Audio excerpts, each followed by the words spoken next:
Let me share with you a story of two farmers. Sabi nung isa, pare, magtanim tayo ng lansones. Sabi nung isa, pare, matanda na tayo. Baka hindi na natin abutan yung puno na yan. So yung isa nagtanim, yung isa hindi. 70 years old na silang dalawa ngayon. So yung nagtanim has been enjoying the fruit of his lansones for 10 years already. Yung isa wala pa rin. Kasi feeling niya, maiksi ang buhay eh. There is this comment that I'd like to address.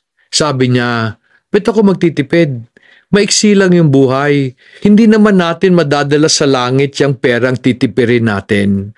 Tama siguro sila, no? Pero ang tanong ko lang, sigurado ba silang sa langit punta nila? Joke ko lang yun. Sana magkita-kita ho tayo sa langit. However, I'd like to address that concern. Maiksi lang ba talaga ang buhay sa mundo? From the perspective of eternity, maiksi ang buhay natin sa mundo. Maybe from the perspective of God, maiksi. Bakit? Sabi niya, 1,000 years is just a minute to Him. 'Di ba? Yung 1,000 taon, kay God 1 minute lang yon. Pero hindi yan 1 minute sa'yo. From our perspective, from our point of view, life is long.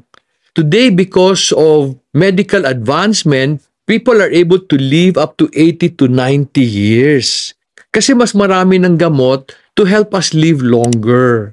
In order to answer this issue, maiksi lang ba buhay natin? Let me share with you a story of two farmers dito sa Bukidnon. Nakwento lang tong kwento na to sa akin.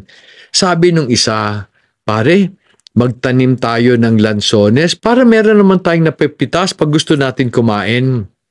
Sabi nung isa, pare, matanda na tayo. Pareho na tayong 50. Baka hindi na natin abutan yung puno na yan. So yung isa nagtanim, yung isa hindi. 70 years old na silang dalawa ngayon. So yung nagtanim has been enjoying the fruit of his lansones for 10 years already.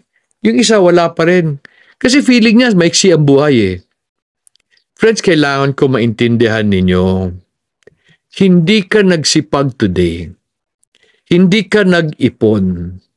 In-enjoy mo lahat ng restaurant. Binili mo lahat ng gusto mo. Pag nagkaroon ng calamity, nawalan ka ng trabaho, anong gagawin natin next year? Diba?